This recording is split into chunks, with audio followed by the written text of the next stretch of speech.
ان اللہ وملائکتہ یصلون علی النبی یا ایھا الذین آمنوا صلوا علیہ وسلموا تسلیما۔ بے شک اللہ اور اس کے فرشتے نبی پر صلات بھیجتے ہیں، اے لوگو جو ایمان لائے ہو اس پر صلات بھیجو اور سلام بھیجو، خوب سلام بھیجنا۔ پیغمبر وہ انسان ہوتے ہیں جنہیں اللہ تعالیٰ اپنی رسالت کے لیے اپنا پیغام انسانوں تک پہنچانے کے لیے چن لیتے ہیں، پھر ان کی زندگیاں اس کام کے لیے وقف ہو جاتی ہیں۔ وہ تعلیم و تدریس اور اپنی عملی زندگی کی مثال کے ذریعے لوگوں کو اللہ کی عبادت اور دنیا میں رہنے کا طریقہ سکھاتے ہیں۔ اس کے لیے وہ خوب محنت کرتے ہیں۔ جو لوگ ان کی بات نہیں مانتے ان کی مخالفت برداشت کرتے ہیں، ان کی طرف سے آنے والی اذیتیں بھی برداشت کرتے ہیں۔ ابتدا سے ہی حضرت آدم علیہ السلام کے زمانے سے ہی ایسے نبی اور رسول آتے رہے جو لوگوں کو اللہ کی باتیں بتاتے رہے۔ ان میں سے سب سے آخر میں اللہ تعالیٰ نے محمد صلی اللہ علیہ وسلم کو اپنا پیغمبر بنا کر بھیجا۔ آپ کی زندگی میں ہر قسم کے لمحات آئے لیکن آپ صابر و شاکر بندہ بن کر رہے۔ آپ پر دین مکمل ہوا۔ آپ کا ساری انسانیت پر بہت بڑا احسان ہے کہ آپ نے تمام تر مشکلات کے باوجود اللہ کا کلام مکمل طور پر ہم سب کے لیے پہنچا دیا۔ اس احسان عظیم کا اعتراف کرتے ہوئے ہم سب پر لازم ہے کہ ہم آپ کے لیے دعائیں کریں، آپ سے محبت رکھیں، آپ کی اتباع کریں اور آپ پر کثرت سے درود و سلام بھیجیں۔ تو آج ہم درود و سلام کے موضوع پر ہی گفتگو کریں گے۔ سورۃ الاحزاب کی آیت نمبر 56 کے حوالے سے، کیا ایمان والو نبی صلی اللہ علیہ وسلم پر خوب صلاۃ و سلام بھیجو۔ اس میں ہم دیکھتے ہیں کہ اللہ سبحانہ تعالیٰ کی طرف سے بھی صلاۃ ہے، ملائکہ کی طرف سے بھی صلاۃ ہے، اور پھر ہمیں صلاۃ بھیجنے کا حکم دیا گیا ہے۔ تو اس کا مطلب کیا ہوا؟ اس کا مطلب یہ ہے کہ اللہ سبحانہ تعالیٰ مقرب فرشتوں کے پاس نبی صلی اللہ علیہ وسلم پر تعریفی کلمات بھیجتے ہیں، اور اس کے فرشتے نبی صلی اللہ علیہ وسلم پر درود بھیجتے ہیں اور آپ کے لیے دعائیں کرتے ہیں۔ تو ہمیں ایمان والوں کو یہ کہا گیا ہے کہ ہم بھی اس رسول کی تصدیق کریں، اس کی شریعت پر عمل کریں، اور بطور تحفہ آپ کی تعظیم کرتے ہوئے آپ پر درود و سلام بھیجیں۔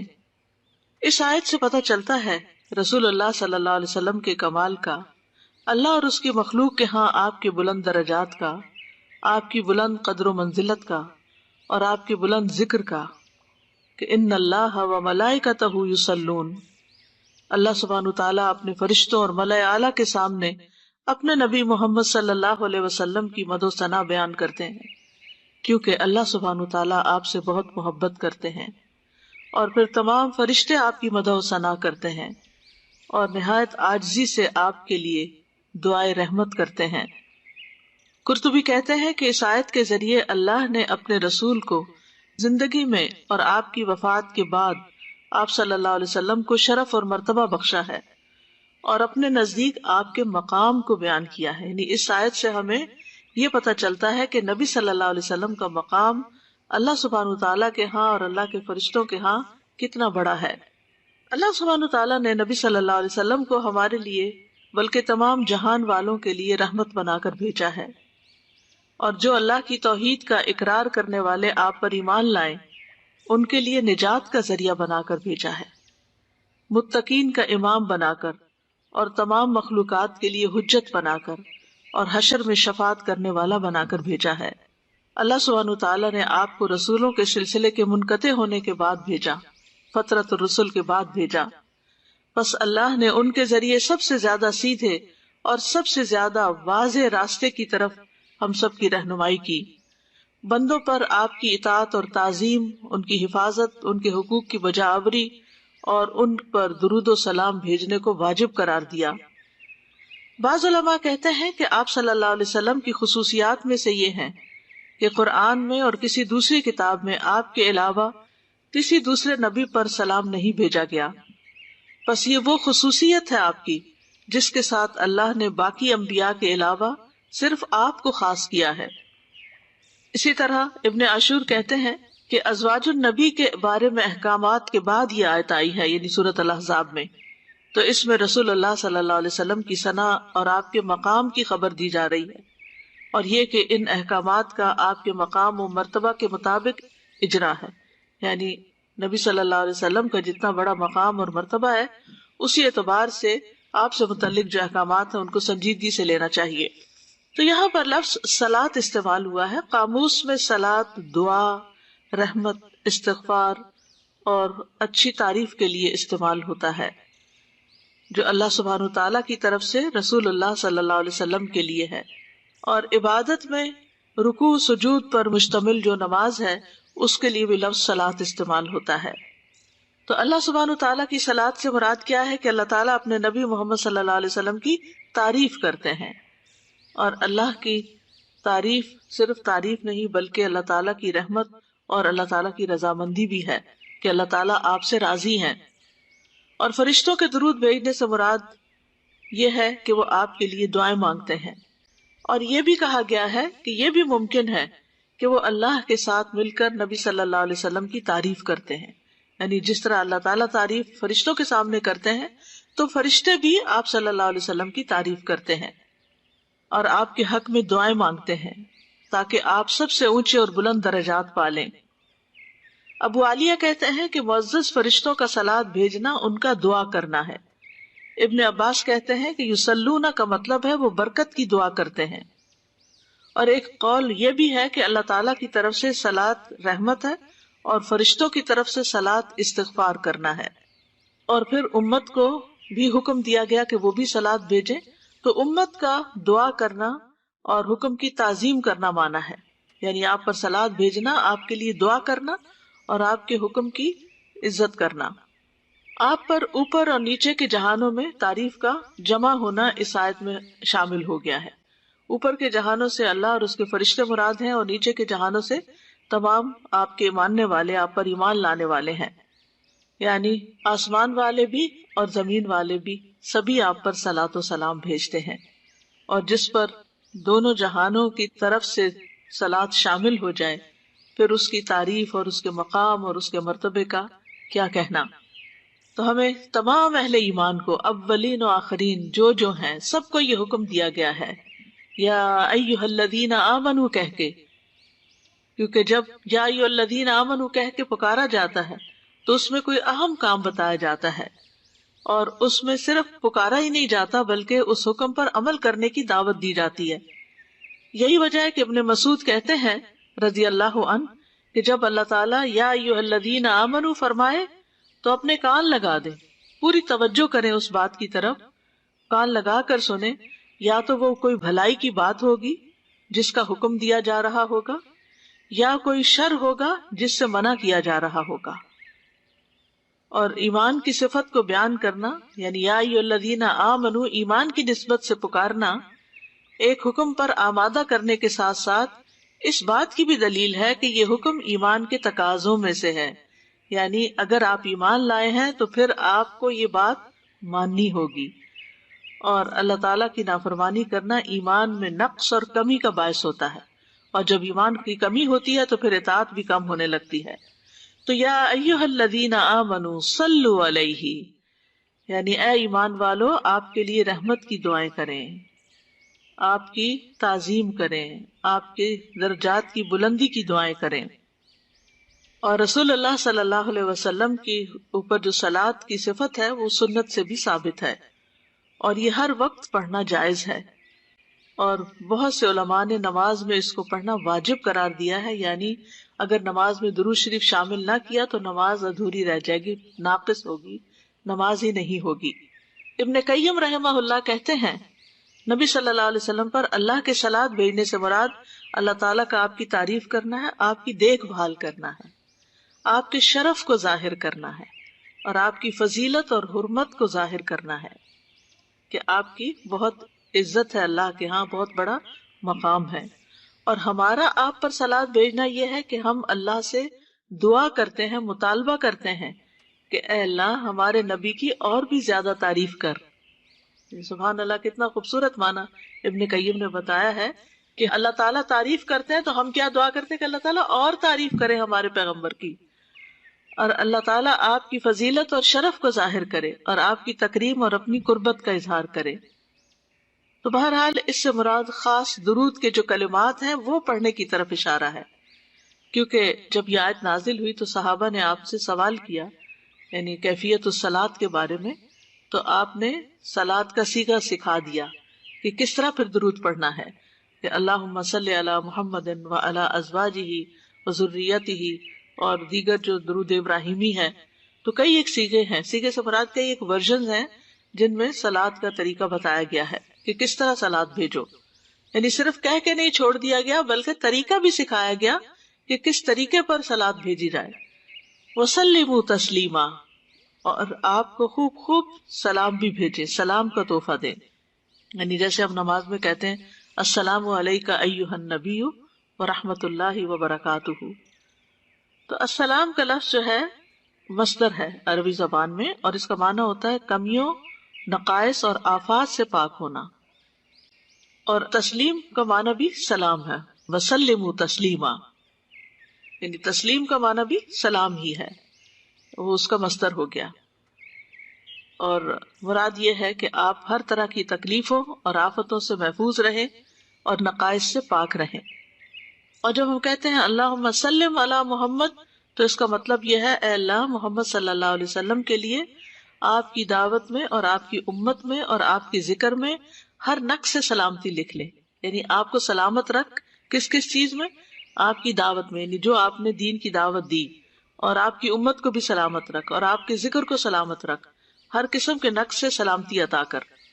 تو یوں جب سے آپ صلی اللہ علیہ وسلم نبی بنے ہیں اور جب سے یہ درود کا حکم آیا ہے، جب سے آپ پر درود بھیجا جا رہا ہے اور یہ دعائیں مستقل ہوتی چلی جا رہی ہیں، تو گزرتے دنوں کے ساتھ ساتھ آپ کے مرتبے اور شرف میں بھی اضافہ ہوتا چلا جا رہا ہے، اور آپ کی امت کی تعداد میں بھی اضافہ ہوتا چلا جا رہا ہے، اور آپ کا ذکر خیر ہر جگہ بلند ہو رہا ہے۔ دنیا کا کوئی علاقہ اب ایسا نہیں کہ جہاں مساجد نہ ہوں، اور وہاں پر اشہد ان لا الہ الا اللہ کے بعد اشہد ان محمدًا عبدہ ورسولہ نہ کہا جائے، اور پھر اذان سننے کے بعد جو دعا ہے تو اس میں درود شریف بھی ہے، اور اس میں اللہم رب ھذہ الدعوۃ التامہ میں وآت محمدا الوسیلۃ والفضیلۃ وابعثہ مقاما محمودا، مقام محمود کی دعا بھی آپ کے لیے کی گئی ہے۔ تو نبی صلی اللہ علیہ وسلم کے لیے سلامتی کی دعائیں کرنا ہم سب کے لیے لازم قرار پایا کہ آپ کے جسم کی سلامتی، آپ کے دین کی سلامتی، آخرت کے دن کی سلامتی۔ اور پھر یہ کہ السلام کا لفظ جو ہے یہ اللہ کے اسماء حسنی میں سے بھی ہے، یعنی اللہ تعالیٰ سلامتی دینے والا ہے۔ السلام علی النبی کا مطلب ہے آپ کے لیے ہر آنے والی آفت سے آپ کو سلامتی عطا ہو، نہ صرف یہ کہ دنیا میں بلکہ قیامت کے دن کی ہولناکیوں سے بھی، پلسرات وغیرہ سے بھی، یعنی ہر جگہ آپ سلامت ہو۔ پھر اسی طرح آپ کی شریعت سلامت رہے، آپ کی سنت کی حفاظت ہو، اور بیکار اور ایسے لوگ جو نبی صلی اللہ علیہ وسلم کی عزت نہیں کرتے، ان کے ہاتھوں شریعت اور سنت کی بے حرمتی سے بھی بچنے کی دعا ہے ایک طرح سے۔ تو بہرحال یہ صلاۃ و سلام جو ہے اس کو ہم اردو میں درود پڑھنا کہتے ہیں، یعنی عام جو مفہوم ہے اس کا وہ درود پڑھنا ہے۔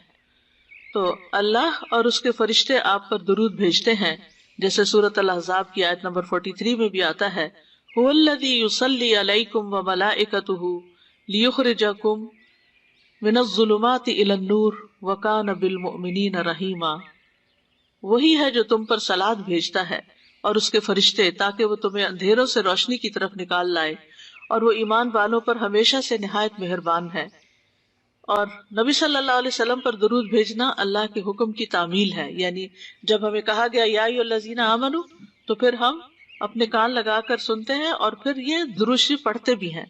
تو شیخ سعدی کہتے ہیں کہ آپ علیہ الصلوۃ والسلام پر درود بھیجنا اللہ سبحانہ تعالیٰ اور اس کے فرشتوں کی اقتداء ہے، پیروی ہے، اور جو حقوق آپ کے ہم پر عائد ہوتے ہیں، یعنی آپ نے جو قربانیاں کی اور ان سے ہم جو فائدہ اٹھا رہے ہیں، تو اس کا بدلہ دینا بھی ہے، کیونکہ اب ہم زندگی میں تو آپ کو جا کر نہ سلام کر سکتے ہیں کیونکہ ہم آپ کے بعد دنیا میں آئے ہیں، نہ ہی آپ کو کسی اور شکل میں کوئی اس کا بدلہ دے سکتے ہیں، تو ہم آپ کو دعا ہی دے سکتے ہیں، اور جو شخص دل سے کسی کو دعا دیتا ہے وہ گویا اس کے احسان کا بدلہ دیتا ہے۔ اور پھر اس کے ساتھ ساتھ صرف یہ نہیں کہ دعا ہے اور احسان کا کوئی بدلہ چکا رہے ہیں، بلکہ یہ پڑھنا ہمارے اپنے ہی لیے فائدہ مند ہے، کیونکہ درود پڑھنے سے نیکیاں بڑھ جاتی ہیں اور گناہوں کا کفارہ ہو جاتا ہے۔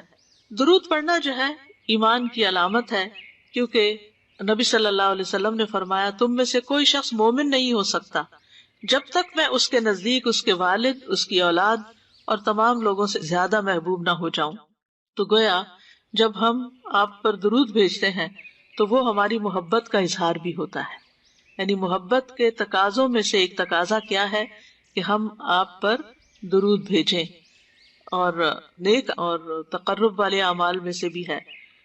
پھر اسی طرح نبی صلی اللہ علیہ وسلم پر درود بھیجنا آپ کی عزت کرنے کی علامات میں سے بھی ہے، یعنی جہاں ہم آپ سے محبت کرتے ہیں اس محبت کو درود کے ذریعے ظاہر کرتے ہیں۔ اسی طرح قرآن مجید میں جو ہمیں حکم ملا ہے کہ ہم آپ کی عزت کریں، تو یہ عزت کی علامت بھی ہے۔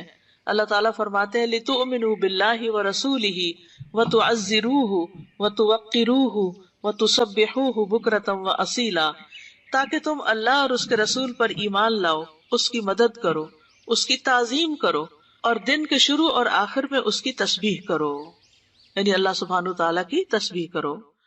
توقیر کا لفظ جو ہے یہ ایک بہت جامع لفظ ہے جس میں سکینت، اطمینان، تعظیم اور اکرام پایا جاتا ہے، اور رسول اللہ صلی اللہ علیہ وسلم کو اشرف قرار دینے اور آپ کی تکریم کرنے سے یہ توقیر مکمل ہوتی ہے۔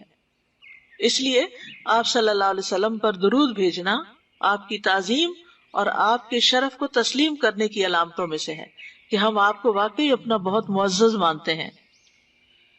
پھر یہ ہے کہ ایک بار درود بھیجنے پر 10 رحمتیں نازل ہوتی ہیں۔ نبی صلی اللہ علیہ وسلم نے فرمایا جو شخص ایک بار مجھ پر درود بھیجے گا اللہ اس پر 10 رحمتیں نازل کرے گا۔ ایک اور حدیث کے مطابق 10 گناہ معاف ہوتے ہیں اور 10 درجے بلند ہوتے ہیں۔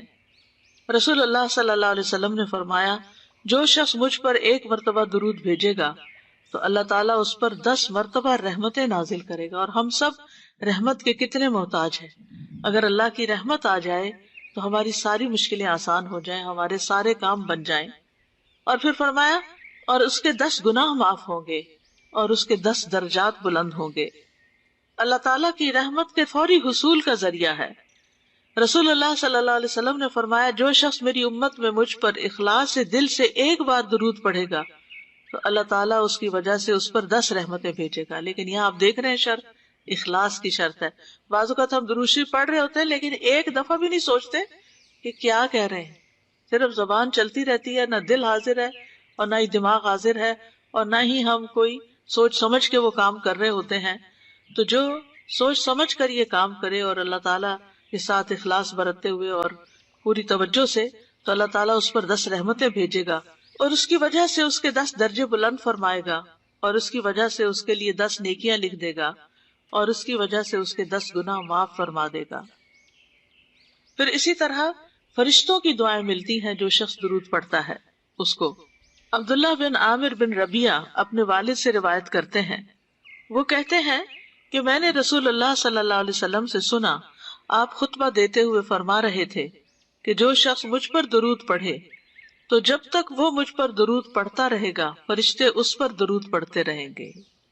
اب انسان کی مرضی ہے کہ کم پڑھے یا زیادہ پڑھے، یعنی اگر آپ کو فرشتوں کی دعائیں زیادہ لینی ہے تو زیادہ درود پڑھ لیں، کم لینی ہے تو کم پڑھ لیں۔ پھر اسی طرح ایک اور روایت کے مطابق درود کی وجہ سے اللہ کافی ہو جاتا ہے۔ ایک شخص نے عرض کیا اے اللہ کے رسول کیا میں اپنی دعا کا 1/3 حصہ آپ پر درود پڑھنے کے لیے مقرر کر دوں؟ آپ نے فرمایا ہاں اگر تم چاہو۔ اس نے عرض کیا 2/3 کر دوں؟ آپ نے فرمایا ہاں اگر تم چاہو۔ اس نے کہا اگر میں ساری دعا درود کے لیے مقرر کر دوں؟ تو رسول اللہ صلی اللہ علیہ وسلم نے فرمایا پھر تو اللہ تمہارے دنیا اور آخرت کے غم اور فکر کے لیے تمہیں کافی ہو جائے گا، پھر تو سارے مسئلے ہی آسان ہو جائیں گے۔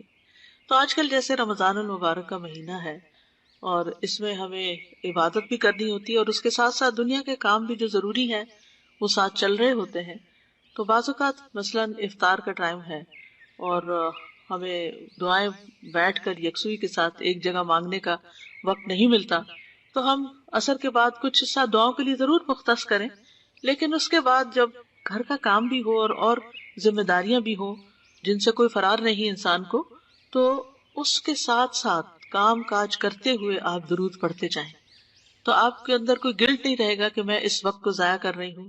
اور آپ دل کو اپنے حاضر کر لیں. جو کام ہوتے ہیں گھروں کے سب اس کے عادی ہوتے ہیں، اور وہ ایک آٹو پہ ہوتا ہے، انسان آنکھیں بند کر کے بھی سامان اٹھا رہا ہوتا ہے، رکھ رہا ہوتا ہے. تو اپنی زبان اور دل کو حاضر کر کے ساتھ ساتھ درود شریف پڑھتے جائیں، اور آپ کی جتنی دعائیں مانگنے والی تھی وہ ساری درود شریف کے اندر آ جائیں گی. تو پھر انسان کے لیے ایک آسان راستہ بھی ہے، اور ایک بہت ہی انلائٹننگ اور انرچ کرنے والا روحانی طور پر انسان کو، کہ کوئی پھر کمی محسوس نہیں ہوتی کہ ہم نے وقت ضائع کیا ہے. اسی طرح دیگر کام بھی جو آپ صرف ہاتھوں سے کر رہے ہوتے ہیں، زبان سے نہیں کر رہے ہوتے، اس وقت بھی آپ ساتھ ساتھ درود شریف پڑھ سکتے ہیں. اور بیچ میں اگر کوئی خاص دعا بھی یاد آئے تو 2 دفعہ درود کے بیچ میں ایک دعا اپنے لیے کر لیں زبانی، پھر درود شریف پڑھنے شروع کریں. پھر دل میں آپ دیکھیے کہ ہمارا دل تو کسی وقت خیالات سے خالی رہتا ہی نہیں، تو ان خیالات میں بعض اوقات کوئی پریشانی ہوتی ہے، وہ پریشانی ایک بار نہیں بار بار وہی چیز دماغ میں آتی چلی جاتی ہے اور انسان پریشان رہتا ہے. تو اس پریشانی سے چھٹکارا حاصل کرنے کے لیے، اس سے خلاصی پانے کے لیے ضروری ہے کہ درود شریف کے بیچ بیچ میں اس کا ذکر کر کے اللہ تعالیٰ سے دعا کرے کہ یا اللہ ہمیں اس مصیبت سے نجات دے، اور یا اللہ تو میرے ذہن کو صاف کر دے، اور اگر کسی کے بارے میں کوئی بدگمانی ہے یا کسی کی طرف سے کوئی تکلیف پہنچی ہے یا کوئی بھی چیز جو آپ کو تنگ کر رہی ہے، اس سے نجات حاصل کریں دعا کے ذریعے. کیونکہ بہت دفعہ ایسا ہوتا ہے کہ ہم لوگوں کو نہیں بدل سکتے، لوگوں کے رویوں میں تبدیلی نہیں لا سکتے، لیکن اگر ہمارا اپنا ہی دل اچھا ہو جائے تو لوگ جو کرتے ہیں کرتے رہے. دنیا بھر میں کروڑوں بلینز ٹریلینز کی تعداد میں لوگ موجود ہیں جو معلوم نہیں کیا کچھ کر رہے ہیں، اور ہمیں ان سے کیا واسطہ. تو اسی طرح اگر ہماری جان پہچان کا کوئی شخص کوئی ایسی حرکت کر رہا ہے جو ہمیں اذیت دے رہی ہے، تو ہم اس کو بھی انہی میں شامل کر دیں کہ اور بھی لوگ اس طرح کی حرکتیں کر رہے ہیں، اگر یہ بھی کر رہے ہیں تو کرتے رہیں، لیکن ہم اس کے بارے میں پریشان نہ ہوں. تو پھر یہ ہے کہ برکتیں بھی ہوتی ہیں. جب کام کاج کے دوران آپ درود شریف پڑھ رہے ہوتے ہیں تو اس کام میں، آپ کے وقت میں، آپ کی صحت میں، طاقت میں بھی برکت پیدا ہو جاتی ہے. رسول اللہ صلی اللہ علیہ وسلم نے فرمایا مجھ پر درود بھیجا کرو، کیونکہ مجھ پر درود بھیجنا تمہارے لیے باعث برکت ہے، اور میرے لیے اللہ سے وسیلہ کا بھی سوال کیا کرو. وسیلہ جنت میں ایک مقام ہے جو صرف ایک شخص کو ملے گا، اور نبی صلی اللہ علیہ وسلم فرماتے ہیں مجھے امید ہے کہ وہ میں ہوں گا. تو امت کو آپ کے لیے وہ مقام مانگنا چاہیے. آت محمد الوسیلۃ، یہ وسیلہ وہی مقام ہے. پھر یہ ہے کہ ہم جو درود پڑھتے ہیں وہ نبی صلی اللہ علیہ وسلم تک پہنچتا بھی ہے. رسول اللہ صلی اللہ علیہ وسلم نے فرمایا جو شخص ایک بار مجھ پر درود بھیجے گا اللہ اس پر 10 رحمتیں نازل کرے گا. اس پر ایک فرشتہ مقرر ہے جو وہ مجھ تک پہنچاتا ہے، یعنی جتنا بھی درود ہوتا ہے وہاں تک پہنچ جاتا ہے کہ فلاں فلاں آپ کے لیے درود بھیج رہا ہے. کیونکہ درود پڑھنے والے کے نام کے ساتھ نبی صلی اللہ علیہ وسلم تک درود پہنچایا جاتا ہے. رسول اللہ صلی اللہ علیہ وسلم نے فرمایا مجھ پر کثرت سے درود بھیجا کرو، کیونکہ اللہ نے میری قبر کے پاس ایک فرشتہ مقرر کیا ہے. جب میرا امتی مجھ پر درود بھیجتا ہے تو وہ فرشتہ مجھ سے کہتا ہے اے محمد فلاں بن فلاں نے ابھی آپ پر درود بھیجا ہے. اور اس سے کوئی فرق نہیں پڑتا، کیونکہ انبیاء کے معجزات بھی ہوتے ہیں. وہ چیزیں جو ہمیں عام زندگی میں مشکل لگ رہی ہوتی ہیں، وہ عالم برزخ ایک اور یہ عالم ہے، اس میں وہ چیزیں کسی اور طرح سے ہوں گی. یعنی ٹائم اور اسپیس سے باہر نکل جاتے ہیں نا، تو پھر ان کو ٹائم اور اسپیس کے ساتھ نہیں ناپیں کہ اگر 1,00,000 لوگ پڑھ رہے ہیں تو کیا 1,00,000 کا نام بتائے گا. فرشتے کے لیے بتانا مشکل نہیں، اور نبی صلی اللہ علیہ وسلم کے لیے جاننا مشکل نہیں. اور پھر یہ کہ ہر جگہ سے درود آپ پر پہنچایا جاتا ہے. حسن بن علی رضی اللہ عنہ سے روایت ہے کہ رسول اللہ صلی اللہ علیہ وسلم نے فرمایا تم کہیں بھی ہو، خشکی پر ہو، پہاڑوں پر ہو، سمندر میں ہو، کہیں بھی ہو، ہوائی جہاز میں بیٹھے ہو، کہیں بھی ہو تو مجھ پر درود بھیجو، کیونکہ تمہارا درود مجھ تک پہنچ جاتا ہے. تو بعض لوگ یہ سمجھتے کہ شاید روضہ مبارک پر جا کر ہی جو درود ہم بھیجتے ہیں وہی پہنچتا ہے اور باقی نہیں، وہ بھی پہنچتا ہے، اور اگر آپ کسی وجہ سے وہاں نہیں جا سکے تو دور سے بھی وہ پہنچ جائے گا. پھر درود کی وجہ سے انسان آپ کی شفاعت کا مستحق ہوتا ہے. رسول اللہ صلی اللہ علیہ وسلم نے فرمایا جو میرے اوپر درود بھیجتا ہے یا میرے لیے وسیلہ مانگتا ہے قیامت کے دن اس کے لیے میری شفاعت ثابت ہو جائے گی. پھر دعا میں درود پڑھنے کی اہمیت بھی ہے. آپ نے فرمایا وہ دعا روک دی جاتی ہے یہاں تک کہ محمد صلی اللہ علیہ وسلم پر درود پڑھا جائے.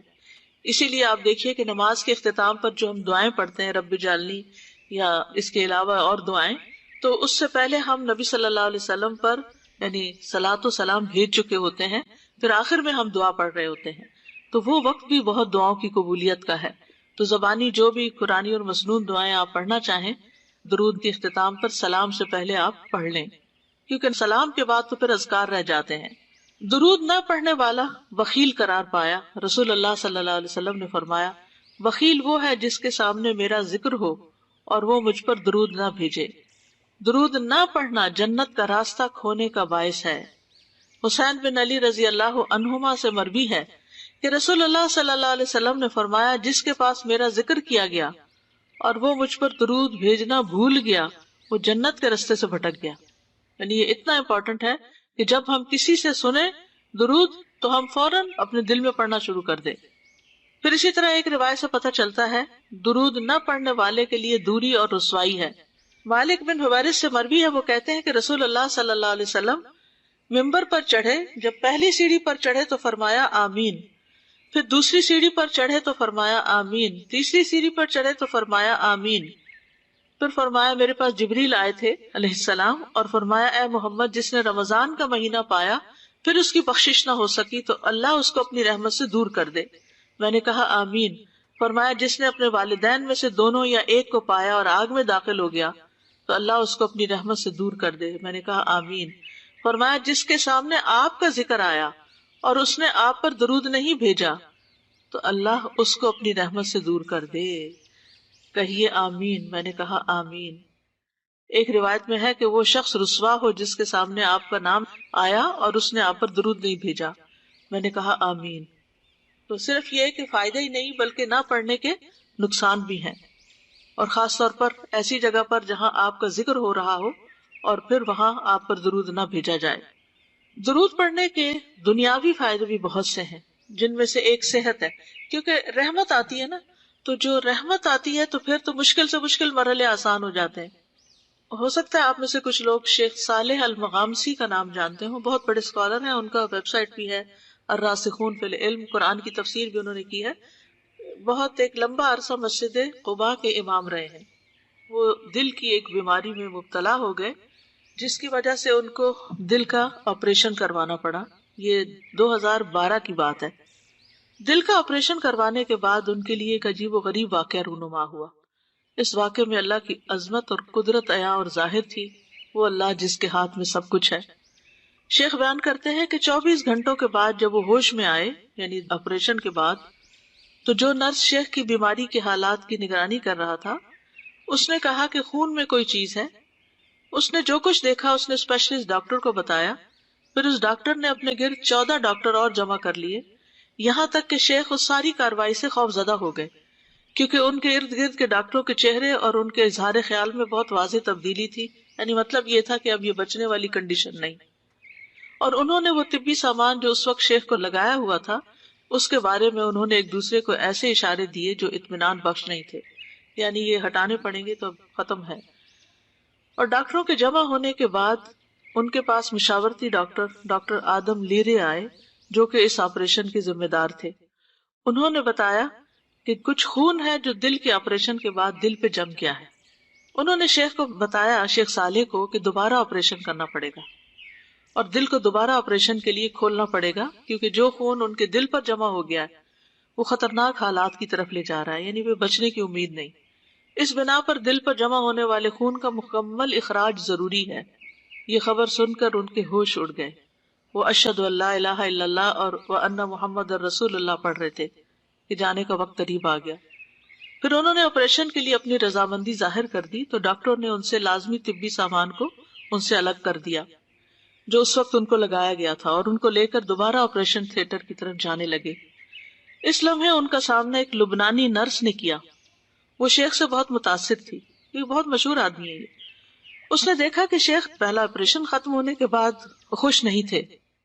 نرس اس بات سے غمزدہ ہوئی کہ ایک ہی دن کے بعد شیخ کو دوبارہ آپریشن کی تکلیف برداشت کرنے کے لیے آپریشن تھیٹر کی طرف لے جایا جا رہا ہے۔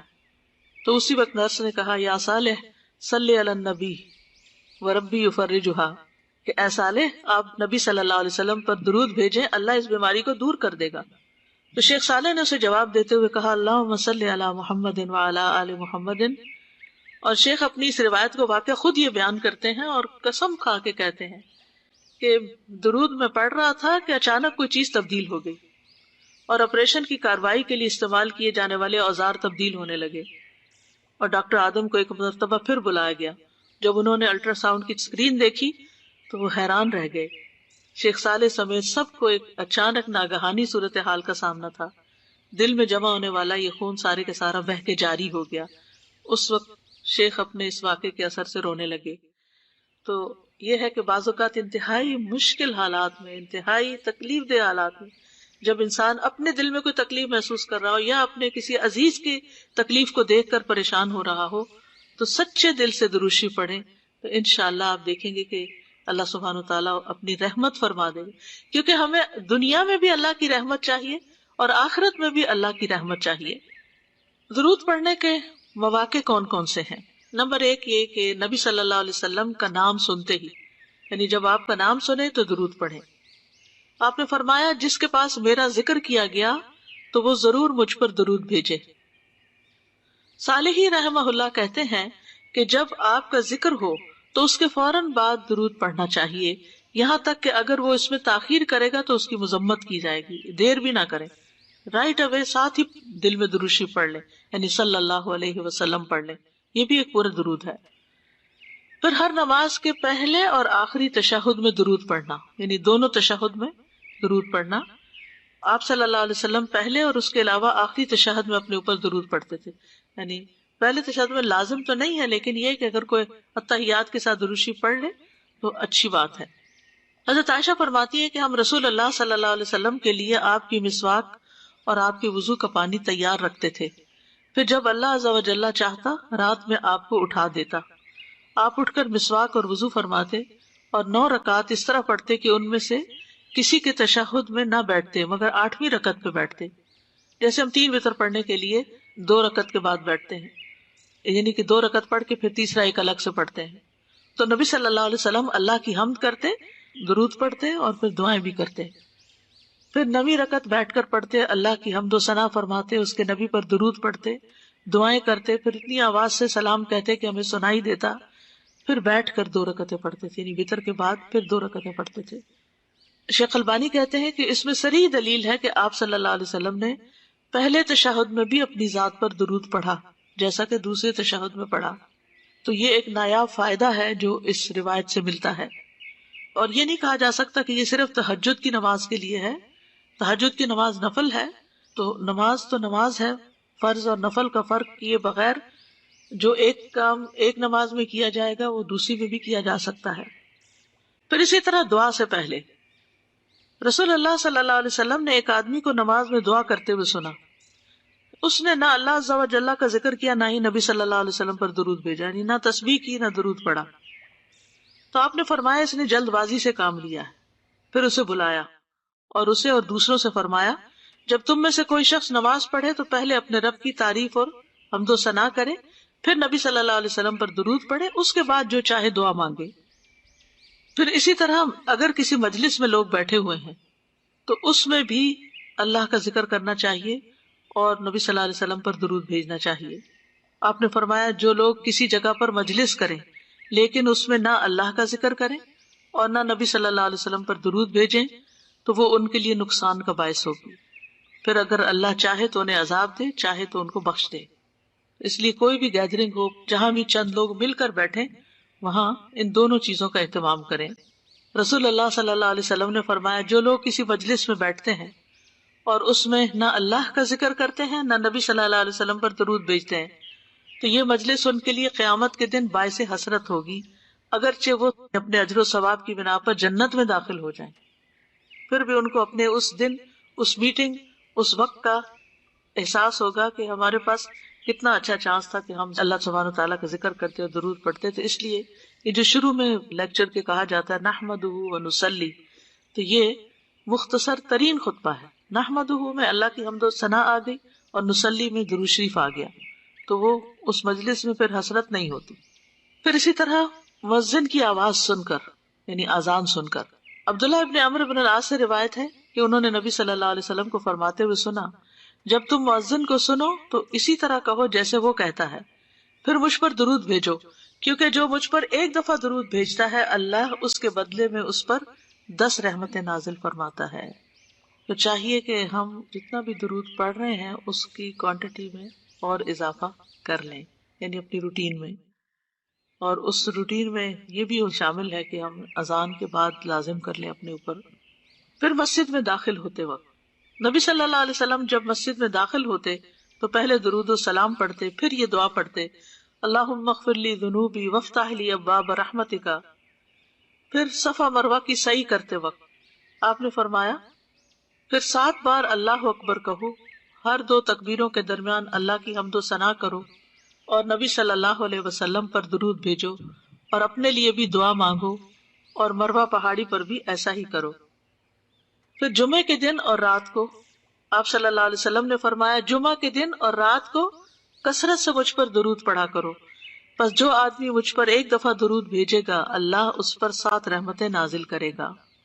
پھر اسی طرح نماز جنازہ کی دوسری تکبیر کے بعد بھی درود پڑھنا چاہیے۔ قنوت نازلہ پڑھتے وقت نبی صلی اللہ علیہ وسلم پر درود بھیجا جاتا تھا۔ نبی صلی اللہ علیہ وسلم کا نام لکھتے وقت آپ پر درود بھیجنا۔ سفیان ثوری کہتے ہیں اگر حدیث کے پڑھنے والے کو کوئی اور فائدہ نہ بھی ہو تو اس کو یہ فائدہ ضرور حاصل ہوتا ہے کہ وہ رسول اللہ پر درود بھیجتا ہے، تو جب تک وہ حدیث کی کتاب پڑھتا رہتا ہے اس پر اللہ کی رحمت ہوتی رہتی ہے۔ بعض لوگ رموز اور اشاروں کے ذریعے سواد لکھ دیتے ہیں، یا سواد لام عین لکھ دیتے ہیں، یا پیس بی اپان ہم کو PBUH لکھ دیتے ہیں، تو ان چیزوں سے بچنا چاہیے۔ مختصر لکھنے والا کیا چاہتا ہے؟ کیا اپنا اجر مختصر کرنا چاہتا ہے، یا یہ کہ اس کا اجر ختم ہو جائے؟ تھوڑی دیر لگتی ہے صلی اللہ علیہ وسلم لکھنے میں، تو پورا لکھنا چاہیے جہاں لکھنے کی ضرورت ہو۔ پھر درود پڑھنے کے لیے کوئی جگہ مخصوص نہیں ہے، جہاں بھی ہو درود پڑھ لیں، کیونکہ بعض لوگ مصلی پہ بیٹھ کر یہ گوشے میں بیٹھ کے درود پڑھتے ہیں یا خاص وقت میں پڑھتے ہیں، تو اس کے لیے ایسا نہیں ہے۔ پھر درود کے جو مختصر ترین الفاظ ہیں، یہ کلمات ہیں، وہ ہیں اللہم صلی علی محمد وعلی آل محمد۔ اسی طرح سنن نبی داؤد میں آیا ہے اللہم صلی علی محمد النبی الامی وعلی آل محمد۔ اسی طرح اللہم صلی وسلم وبارک علی محمد۔ پھر اسی طرح درود ابراہیمی ہے اللہم صلی علی محمد وعلی آل محمد کما صلیت علی ابراہیم وعلی آل ابراہیم انک حمید مجید اللہم بارک علی محمد وعلی آل محمد کما بارکت علی ابراہیم وعلی آل ابراہیم انک حمید مجید۔ پھر اسی طرح مختصر درود ابراہیمی بھی ہے اللہم صلی علی محمد وعلی آل محمد کما صلیت علی آل ابراہیم وبارک علی محمد وعلی آل محمد کما بارکت علی آل ابراہیم فی العالمین انک حمید مجید۔ اسی طرح درود کے اور بھی مختلف الفاظ ہیں جن میں آپ کی ازواج اور ذریت بھی شامل ہے۔ اللہم صلی علی محمد وازواجہ وذریتہ کما صلیت علی آل ابراہیم وبارک علی محمد وازواجہ وذریتہ کما بارکت علی ابراہیم انک حمید مجید۔ اسی طرح لوگوں نے کچھ درود خود سے بھی بنا لیے ہیں، لیکن بہتر یہی ہے کہ مسنون درود ہی پڑھا جائے۔ اور جہاں تک سلام بھیجنے کا تعلق ہے تو آپ تشہد میں پڑھتے ہیں السلام علیکہ ایہا النبی ورحمۃ اللہ وبرکاتہ، تو یہ درود اور سلام نبی صلی اللہ علیہ وسلم تک پہنچ جاتا ہے۔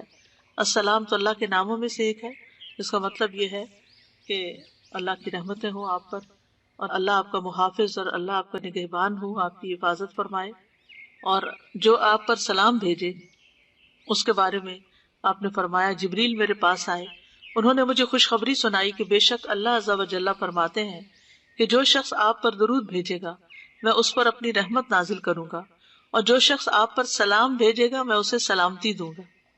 اس پر میں نے اللہ عز و جل کے لیے سجدہ شکر ادا کیا۔